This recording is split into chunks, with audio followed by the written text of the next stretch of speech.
Zoe! Hi, Toast! Okay, Bake Club, you need this incredible Wonder Woman of a human in your life. She is a pastry chef. I knew her, I have the pleasure of saying, I knew her way back when. You need her in your life because of her incredible ingenuity, her incredible craft, her incredible dedication, and her incredible march to the beat of her own drum.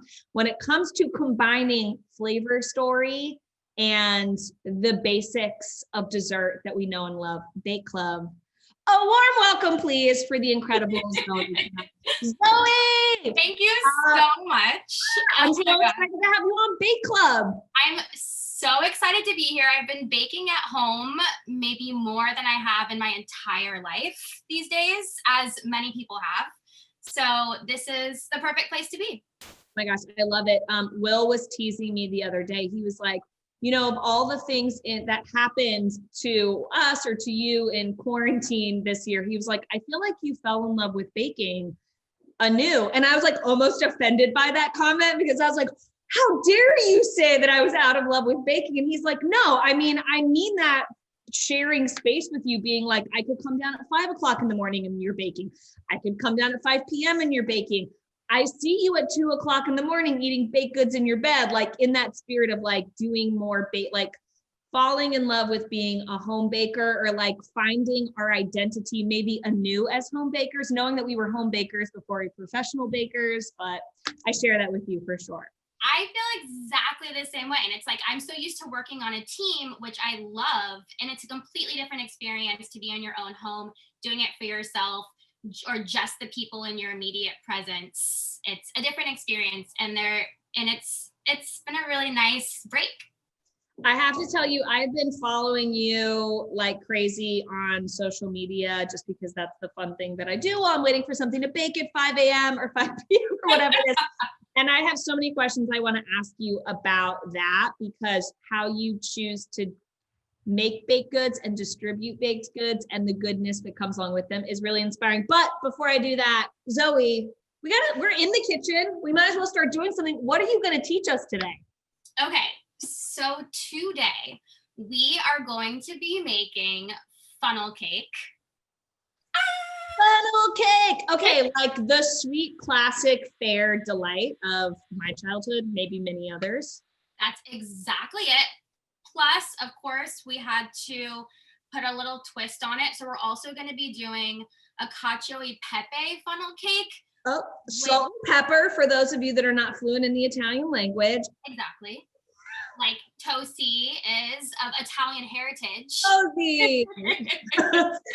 Okay, so you're going to give us a sweet funnel cake and like rules of the road for riffing on funnel cake. Also the idea of a salt and pepper funnel cake, a cheesy and pepper funnel cake is the most amazing idea that I never thought of in funnel cake land. But that's the gist of who you are. That's how you create. I mean, I feel like this was very much like Milk Bar ethos, which was like taking something sweet. Also, like we eat sweets all day. We need something salty. Let's take this dessert, flip it on its head, make it something highly craveable, pump up the salt. Cheese. Okay, and why funnel cake? Okay, so funnel cake for a few reasons. Number one, it's almost Hanukkah, which means that we need to fry things and celebrate oil. Less a holiday that says you need to fry things in order to get down with this holiday. Exactly. It's like I'm not a religious person, but I 100% support a holiday that is about frying things in oil.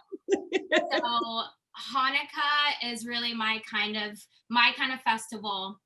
So I think the most notable dessert for Hanukkah is sufganiyot, which are like jelly donuts, which are delicious, but do take kind of a long time. So I was like, funnel cake is an excellent thing to make. It's actually really easy to do at home. It's fried. It has a beautiful festive look to it. And you eat it with your hands, which I feel like has to happen for a fun holiday at home moment. Also, you could totally jelly donut riff on funnel cake by doing a little like homemade jam jelly sidecar or squeezing it onto, like, you could bring all those players to the party. You could bring them in together. That's completely brilliant and 100% true. Okay, And where do we start? okay, so funnel cake batter is actually very easy and comes together really quickly. But the first thing we need to do is heat up our oil. So Got it. I have oil here that I used to fry my funnel cakes a few days ago. So I'm reusing it, which I highly recommend. I have fresh oil, but that's only because, Zoe and I used to work together for many moons at Milk Bar, which we'll get into, but one of my favorite things that she well knows from working in the walls of Milk Bar is not only just the idea of saving oil that you use to fry things, but usually segregating the frying savory oil and frying sweet oil, doing a little strain and saving it. One of the greatest secret weapons, if you want like a cake to taste like donut cake, is to use leftover funnel cake oil that's maybe made multiple batches of funnel cake oil, because that oil actually tastes like fried food, whether it's a funnel cake or funnel cake or a donut cake or what have you. So don't snooze on that. And so any sort of like neutral, colorless, flavorless oil works here. That's exactly right. I'm using grapeseed oil because I have this that I need to work through. But absolutely any flavorless, colorless oil will work. You could even use coconut oil here if you wanted to. And then how deep and how wide of a pot? Are you going saucepan? Yes, I'm going in a high-sided saucepan. I think this is a 9-inch pan. And in the recipe, I said 4 cups of oil, which is an estimate. You really want about an inch and a half of oil in your pan. Got it. An inch and a half.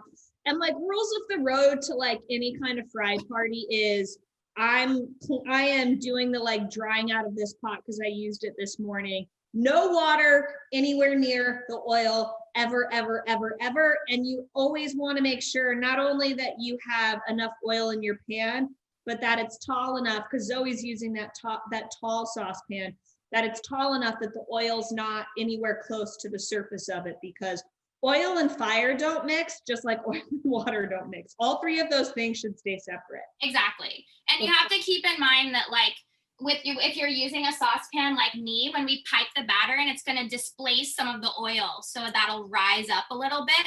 So make sure you use something with high sides to account for that. Got it. Okay, so oil at least an inch tall in whatever your pan is. And so like in terms of how big your pot is, that kind of determines the size, the circumference of your funnel cake. So if you want little baby funnel cakes, you could do it in like, I don't know, a smaller baby versus really big Mondo ones. Exactly. Yeah, if you wanted little babies, you could do it in here, which would be so cute. Cool. I love it. Baby funnel cakes. Okay, so an inch of oil, plenty of space on the top, and no water anywhere. No water anywhere near this. And then I am like, I like to be fancy. So I have this fry thermometer, which if you do a lot of frying at home, I would recommend getting something like this because it's so versatile. But basically it has a magnet and I can just stick it on the back of my stove here. Smart. And then the probe goes into the oil and this like alerts me when I've reached 350 degrees. Got it. So we're going for 350. I don't have a fry thermometer. I'm sure I did at some point, but who knows where it is. So I'm going to live by feel, by smell, by speed of color. And we'll also learn how to use that fry thermometer because some people have that.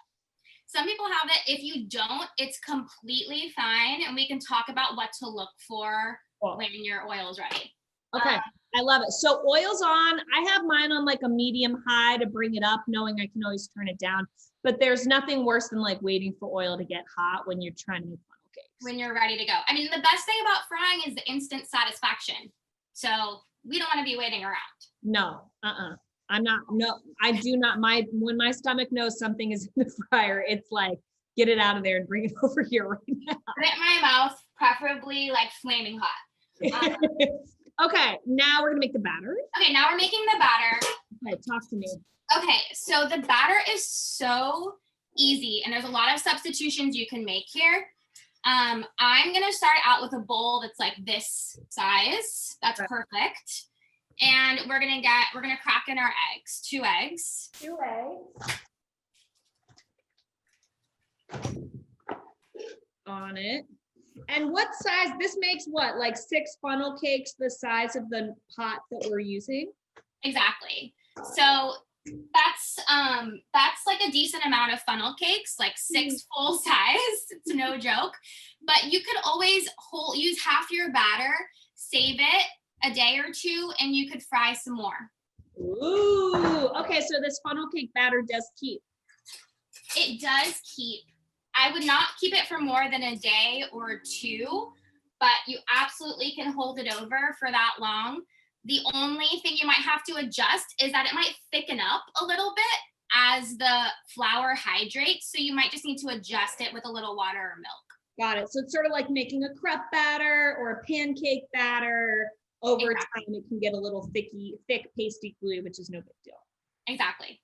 Okay, 2 eggs and a whisk. Just gonna whisk these eggs. We're just gonna break them up a little bit. This doesn't need to be like scrambled egg, like super thorough. We just want it to be generally broken up. Got it. Perfect. Got it.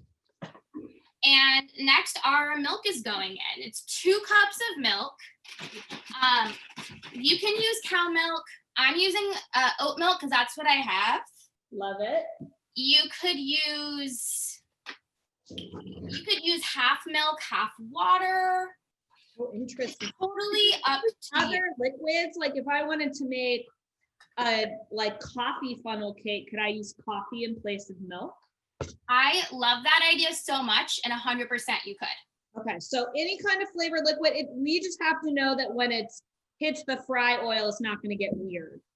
Yeah, exactly. Like I wouldn't use, actually, I was just going to say, like, I wouldn't use wine, but you could use beer. Beer would be epic. Wine doesn't do anything. I'm with you. It's like wine would work, but beer would be epic. What about, would orange juice make like a cool creamsicle, or do you think it'd get weird? I feel like you could use a little orange juice and zest. You could add zest in there. Yeah. But maybe you wouldn't do like 2 cups of lemon juice in Lemon Town. You do like a mixture of lemon juice and milk. And milk or water. You could use buttermilk if you had some of that left over and wanted to use it up. So this is like a use your intuition bake club. You know how to do that. You're pros at. Okay, so 2 cups of milk, non-dairy milk, or some sort of flavorful liquid that brings you joy when you think about frying it as a batter. Exactly. Okay. This should bring you joy. It should be like, it should be stress-free. So that, we're gonna just set that aside. Okay.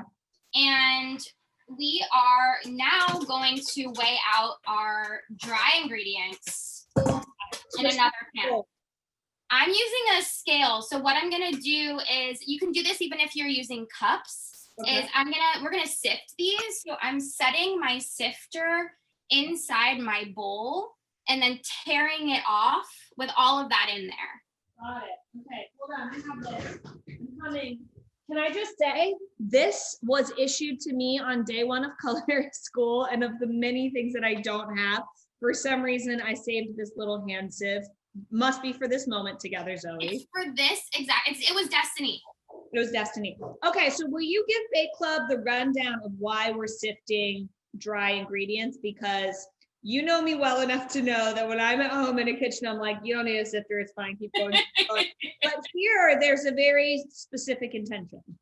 Yes, so we are sifting dry ingredients here because we're making a fairly loose batter, which can have a tendency to get clumpy. So in order to avoid that, we're just gonna sift all of the sugar, the flour together. Another reason we're sifting is because we have cornstarch going in. Got it. Cornstarch has a tendency to clump up even more than flour. Yeah. So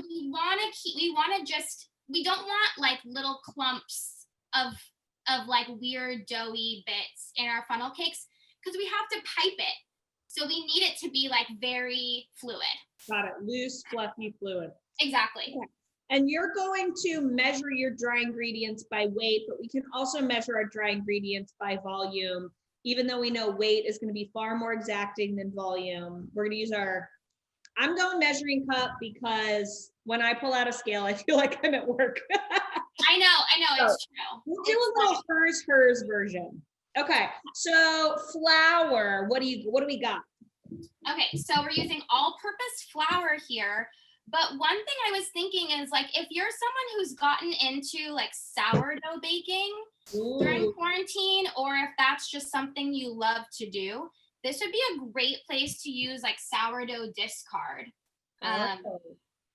Interesting. For flavor and for a little hydration? Exactly. So I would just, however much sourdough discard you're going to add, I would remove by half the amount of flour and half the amount of liquid to make up for the weight of the starter, or the volume, if that makes sense. Got it. And then if you're just going straight AP flour, you're either measuring 3 1/4 cups of flour or 390 grams of all-purpose flour. That's exactly right. And then our sugar's going in here. Basically, everything else is going in here. Great. This is how easy. Don't worry, everyone's alive. Butter is still breathing. Oh, by the way, where's Moog? Moog needs to come making it. He's napping right now. There's like a little like sunbeam on the floor of our living room, and Moog has scouted out that spot and is just like bathing in the floor. Okay, Bake Club Zoe also has an incredible dog sidekick. His name is Moog, and he spent some of his early years of life at the Milk Bar office. He did. He was mostly well behaved. I mean, every puppy gets a look, gets some free passes as a puppy. We've had many puppies through the doors of Milk Bar's HQ. Oh my God, Beans. Beans, Bernadette, they're good.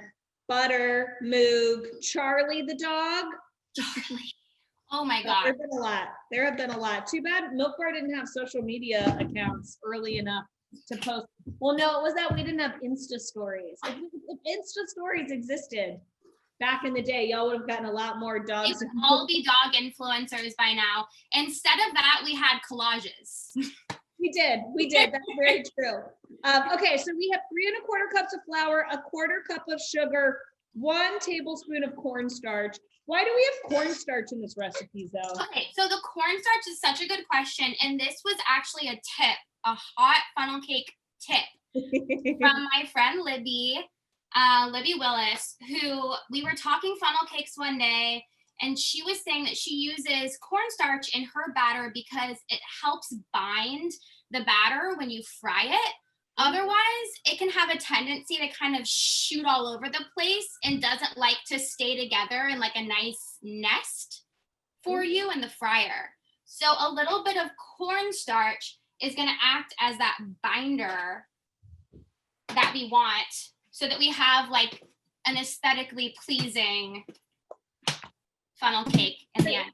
Okay, so if you're ever frying something at home, funnel cake or otherwise, and you find that you're getting like an inconsistency in how the item fries, a little bit of cornstarch could be a really interesting fix. Exactly. Okay. Cornstarch. If you have any other starch, you could use that too. I just want to show you, this is my baking powder.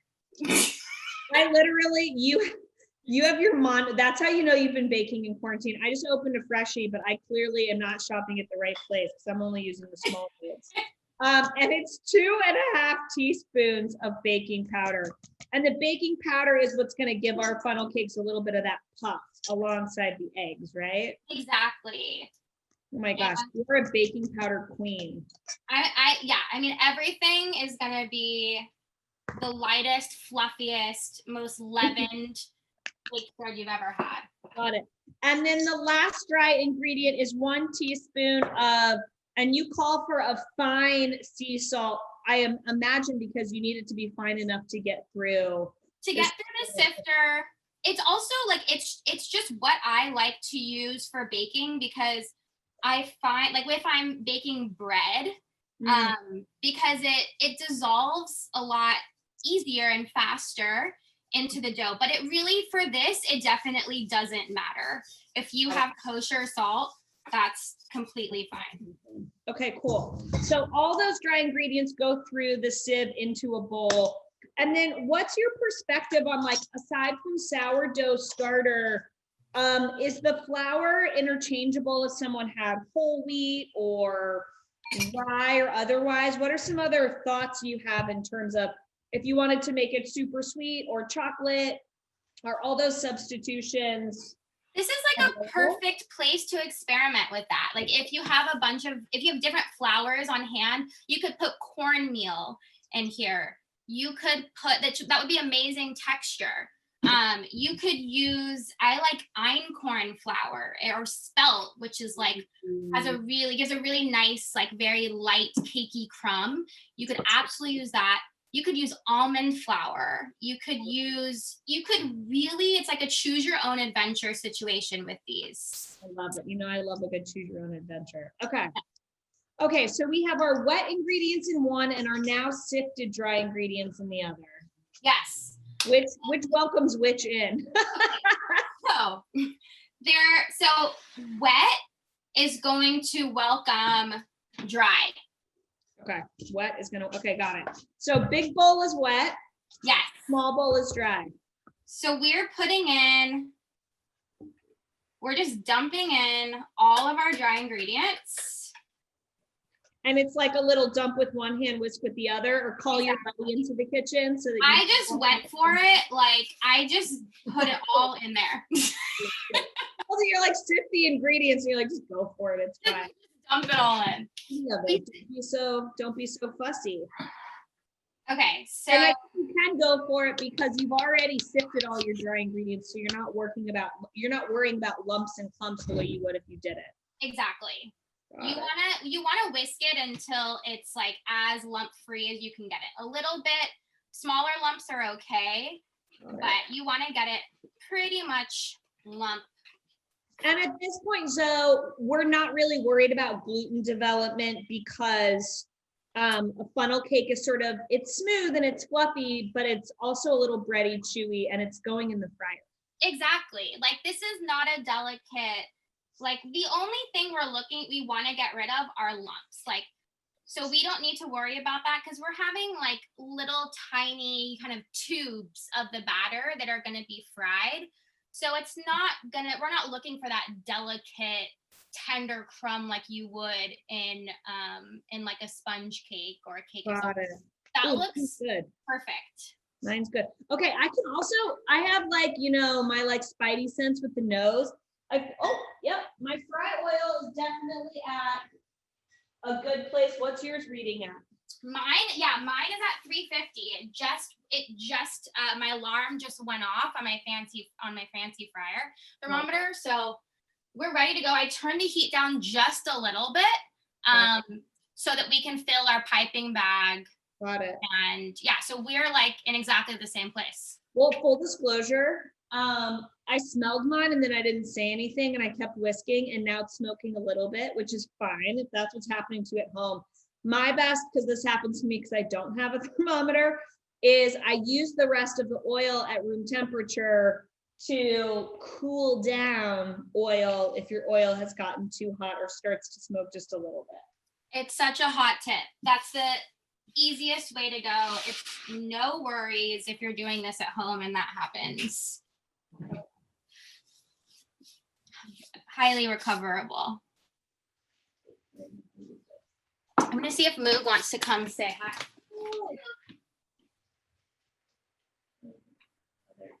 There it goes. Now it's working. Okay. Moog, hold on, need butter. Moog. Butter, I have a friend for you. Butter? Wait, can you see it? Butter is also lying in the sun. There's kindred spirits. There's sunbathers. Bud, hello, my Moog. Moog's 10 now. He's going to be 11. Are you serious? I know, yeah. God, that really ages us, doesn't it? Okay, so we have our funnel cake batter made. We have our oil going. can you just give Bake Club, like, okay, we've been talking a lot about technique because that's what two pastry dorks do when they get together. But you don't know Zoe the way that I know Zoe. Zoe, when did I meet you? When you were 17, 18 years old? Yeah, I think I was 18, and I knew about Milk Bar when I was in high school. In Houston. In Houston. And I was like fixated on the idea of working there. I was obsessed with you, Christina. And I came by and I dropped off my resume in person until like multiple times until I finally got there at the right moment and caught you and was able to hand it to you directly. That's the dedication I had to getting hired at Milk Bar. So this was in like 2000. This was in 2009, like the beginning of 2009. I love it. You were, well, one, I think you were, I don't actually know because I wasn't paying that kind of attention, but I remember your first days at Milk Bar. And I remember my policy was always like, I need help. And anyone that is showing up that seems like they're just excited to be a part of what we're doing, that was like, bring your resume, we'll do that whole process. But like the info, like for me, it was really just like checking people's hearts at the door. And if their heart was there, they were hired. Because I was just like, there's no way anyone else would be crazy enough to come and work at Milk Bar. If their heart's in the right place, everything else will fall in line, right? Like the community of humans at Milk Bar will show you the ranks, will welcome you in, will tell you everything you need to know. And from that day on, it's just been incredible to see what you've done, not just in helping build and grow Milk Bar over many, many, many years ago, many moons ago, but for me, like my greatest joy has been watching you got to start somewhere, right? Like everyone has worked for someone else to sort of learn their perspective and their whys and to adopt them while they work there. But then the most fun part for me is to see what each of you does after the fact, and like which things stick for you and which things you develop your own ways around. And just watching the different roles that you've held in our industry and watching your specific personal voice that is Zoe and Zoe alone makes such a huge impact in dessert in the wild, wonderful world of pastry all across the nation, all across the world has been pretty freaking cool, I have to. And this is like all born of a human from Houston whose dad is a pit master who like we almost lost to the professional world of figure skating, but somehow we got as a pastry chef. Is pretty fun. It's been a wild ride, but I mean, I feel like walking into Milk Bar and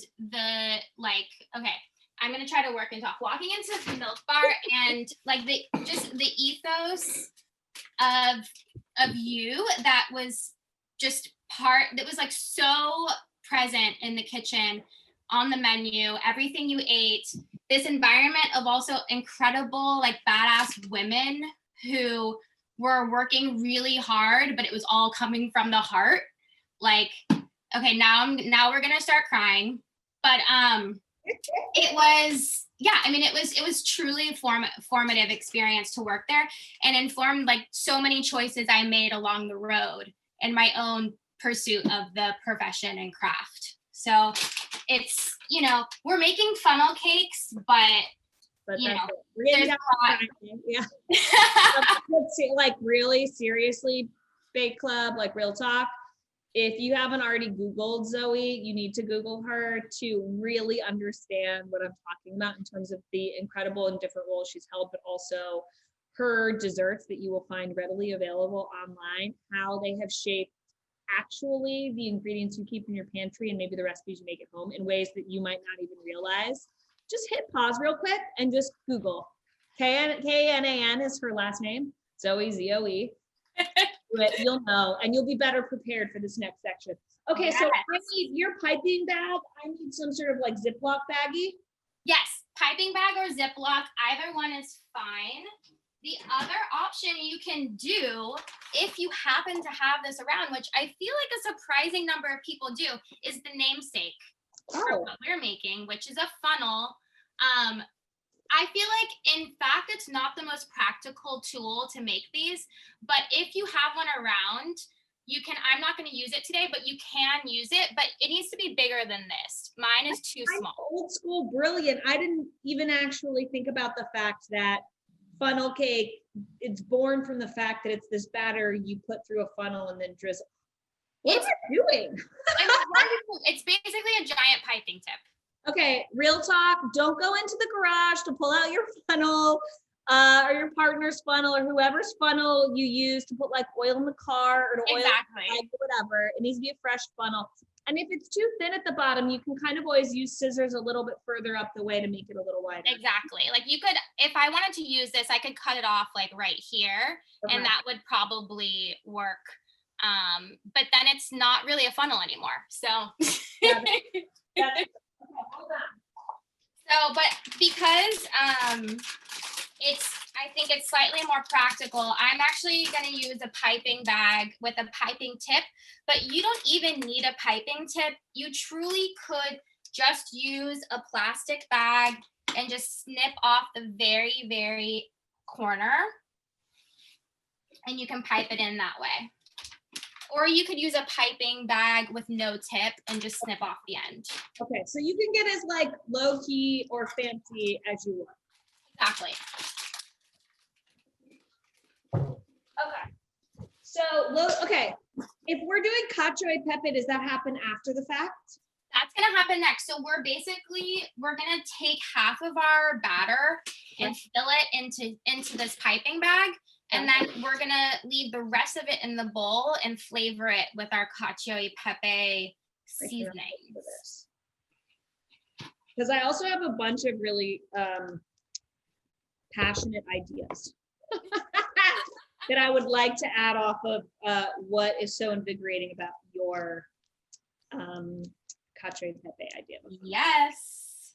Okay, so batter's in the baggie. Batter's in the bag. All right, we're setting that aside. And then keep in mind that like, this is enough. This is gonna be enough for 3. If you've poured like approximately half, this is enough for 3. So don't like overshoot your shot on the first one. Got it. It won't be as magical if it's like thick and gluey. It needs to truly be like approximately a cup of batter. Got it. Okay.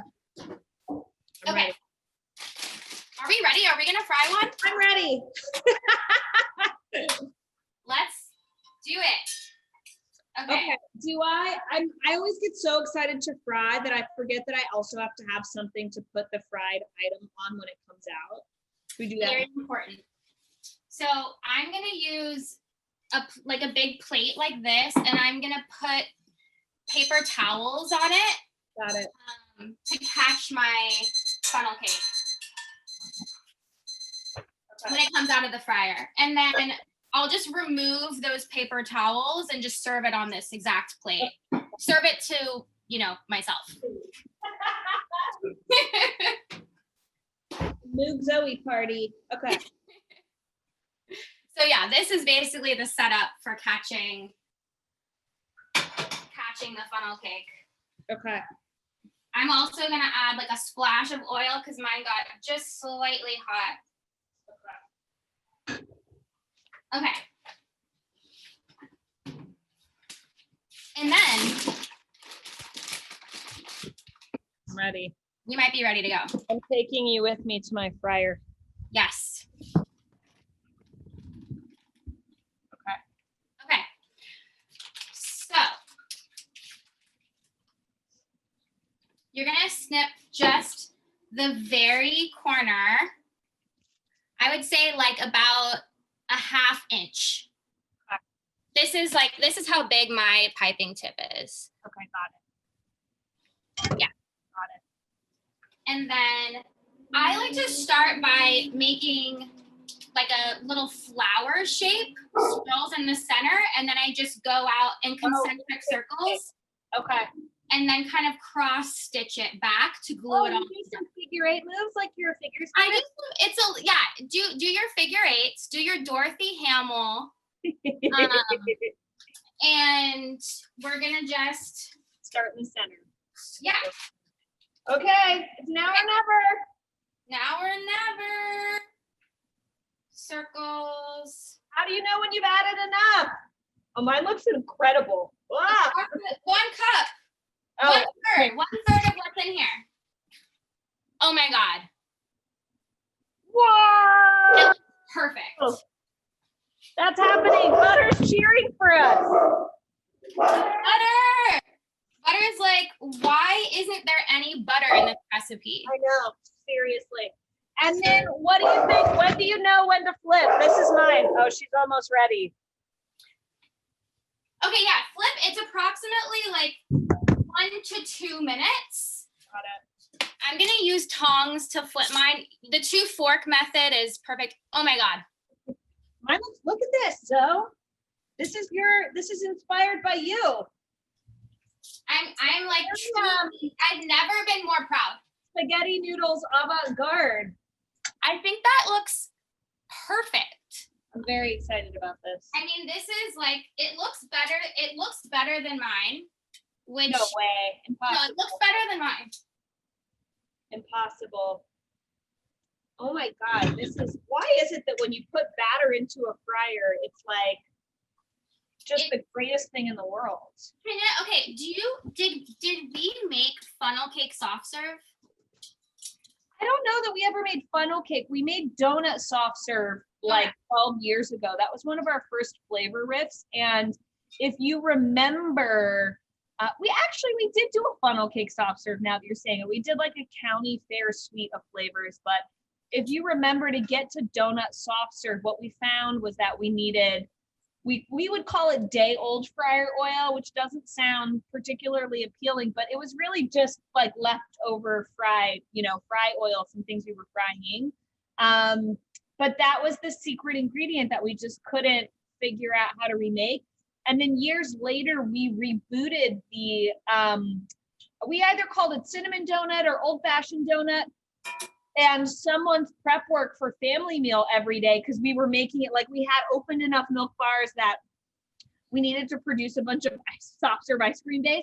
Someone's side work every day for family meal was to make a bunch of either like donuts, funnel cake, like name something sweet that you fry in oil. And that was always part of family meal, so that we had enough of like that leftover fry oil to flavor the base, or to like give that final edge of the base flavor. I mean, it's truly incredible that a requirement for family meal is like something fried. Have your salad, have your protein. And then the funnel cake. So what have you been baking in quarantine? Like, what have been like your stickiest oh my gosh recipes that you keep going back to? Okay, so the recipe that I keep going back to, I also think this is very milk bar, is a peanut butter cookie that has chili crisp in it. Which, hold on,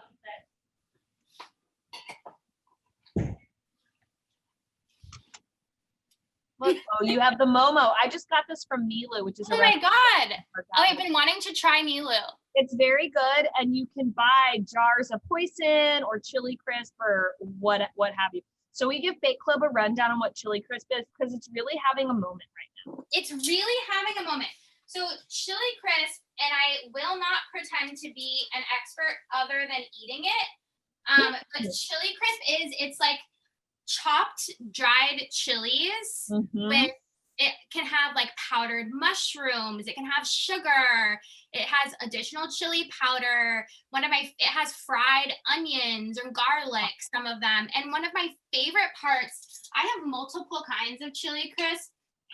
One of my favorite parts is these fried soy beans. Yes, there's fried soybeans in this one too.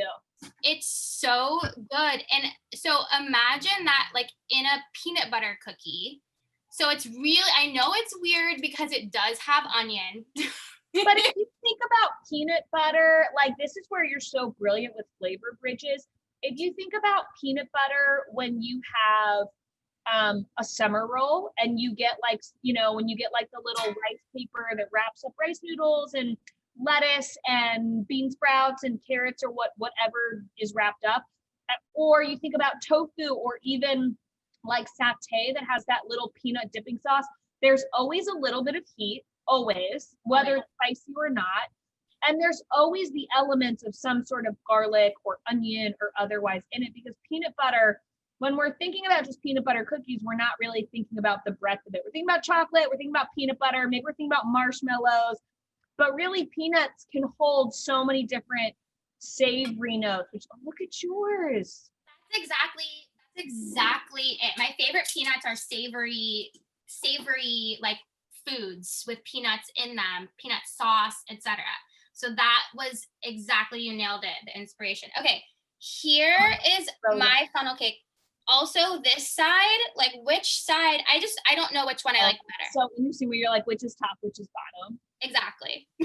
I'm realizing looking at yours that my funnel cake tip, my snip, could be bigger. Like if you like a clear, thicker funnel cake zoom, you always have the opportunity to up the ante on that. Exactly. It's kind of like, do you prefer like bigger, like this side is my tip was bigger, so I have like fluffier swirls, and this one is more of like a crisp, like a nest, maybe? Is that what you call that's it? right. And if I'm being honest, I would much rather have the bigger tip one. Yeah. Because you know me, anything that has a tendency to be a little bit more gooey in the center. Yeah. But I feel like Will be very into this crunchy one. Totally. So we need to so before we do the Cacio Pepe, we need to like give this its like crowning glory, which is the powdered classic. You know what else I was thinking, because I have them? Like if people wanted to go ham on holiday, do you think like crushed candy canes are Hanukkah approved? 1,000%. So you could do a little zoom. You could go classic with 10x confectioner's sugar, or you could use other things that you can either crunch up that will give like a sweet little holiday texture. Totally. I would do 10x and sprinkles, because I feel like you need, like, this is not very sweet, and you do want to have something sweet with it, like 10x, or you know what, you could also dip it in honey, like if you warmed up honey and dipped this whole thing. Okay, what was the last dessert you made where you fried it and dipped it in honey and then maybe rolled it in sesame seeds? Yes, so I think that was it, maybe sfinge, which are these North African donuts that I made that are eaten in various parts of the world, but it's basically, it's actually kind of similar to this. It's a little chewier, and it's a donut, like free form. You just break off a piece of dough, punch a hole in it, fry it, and then you bathe it in a warm like cinnamon honey syrup. It's so good. The recipe for that is in Bon Appetit. If you want it. Very cool. That's my girl.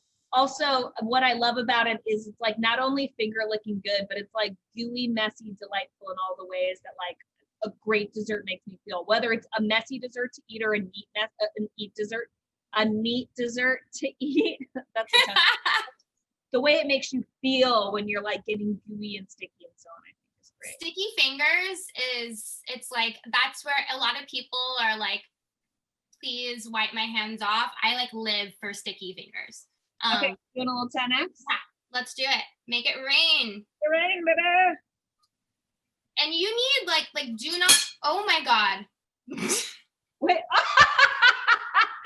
I feel like that's happened to both of us before when dusting pie at Milk Bar. Here's I would take that funnel cake over my funnel cake any day of the week.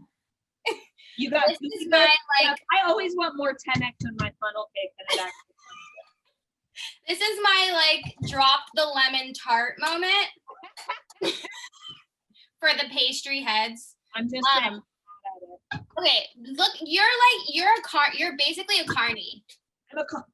You wanna know what? In my next life, or like when I retire, I'm 100% going to Carney Town. I thought that I'm just gonna have a funnel cake that travels around from county fair to county fair. You would be so good. Like, I feel like your line would be like zigzagging around the entire fair. I am not particularly great at sales. That's not I like to hide in the kitchen, as you and I both well know, but I feel like I would be good at sales only in funnel cake land, because I'd be like, you need 3. Like, let's just be really honest. One is not enough. And no one's watching. No, you're at the fair. You're walking around. You're on your feet.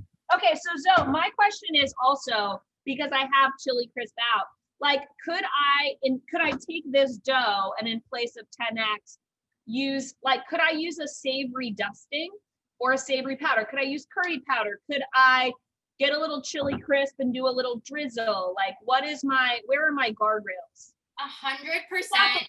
Without the 10x. Like, ranch powder is one of my favorite ingredients. Oh, or like ramen, the seasoning.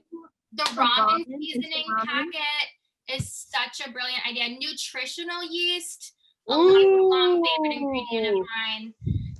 Okay, so I know that we're running out of time. Will you give us the verbal, how am I taking the cheese packet, cheese, and pepper with my extra funnel cake batter to Cacio and Pepe this up? Okay, so yeah, with that extra batter, you're gonna just grate in, I said a cup, it's like really to taste, Parmesan cheese from the brick into your batter, a bunch of freshly cracked black pepper. Okay, and it's kind of like to taste based on whether you're kind of a black pepper person or fully a black pepper person. Exactly. That's exactly correct. I go heavy black pepper because I love it. This is where the magic comes in. So after you fry it, like when we were at this point before, so no 10x this time, we were gonna dust it with macaroni and cheese sauce packet powder. This is why we're going to be friends forever. I do prefer the white cheddar because I imagine visually it doesn't take up my radioactive orange, which, to be clear, I use for so many things. You can buy you can buy the powder like this, but I was going to say, could I do, well, now so the thing that I wanted to add in, because this is brilliant. So this is what you dust with. The real parm goes into the batter. You dust it with the cheese powder. Exactly. I was gonna say, because I'm like deep into like flavored popcorn land, because it's the holidays. Could I do like wait a second. Could I do caramel sauce cheddar, like radioactive cheddar, like some a little like Chicago moment? I mean, I have never liked an idea more than that. Okay, I'm calling in sick to the rest of my day of work because I have a lot of ideas that I need to bring to life. My sweet, incredible, amazing Zoe, thank you so much for teaching us about funnel cakes and how to bridge flavors and bring imagination to life through ordinary formats like the funnel cake or flavors like peanut butter. Bake Club, real talk, Google this woman. She has a wild, wonderful world of recipes and inspiration that are literally at your fingertips. So thank you so much. I cannot wait for Takeover Tuesday. I know you're in the thunder. I miss you. I'm rooting you on. And also Bake Club, I just want to say, greatest Instagram follow, because watching what this Wonder Woman does, not just when she's baking in the kitchen, but how she shows up for like the random neighbors that live in her building that might be in need of baked goods. She'll literally be like, hey, if you're hungry for something that's baked, drop a note under my door and I'd love to just bring it to life and drop it off at your doorstep. She's crushing quarantine on every level. Also, BT Dubs, free agent. So I'm just saying, if you need help in all kinds of brilliant ways. Oh, what do you got? Okay, so these are thank you notes from my neighbors for random baked goods that I dropped off for them. I have to say, I was not friends with my neighbors before this, and now we're all besties. Everyone in my building is elderly. I live in like an old East Village building, and they've been living here for years. And so we were like the young people, and now we're all friends. This is like my proudest quarantine moment, I have to say. You make me so proud every single day to know you and get to be a part of your journey. Thanks. Bake Club, you are now part of Zoe's journey and she's a part of yours. So holler at her on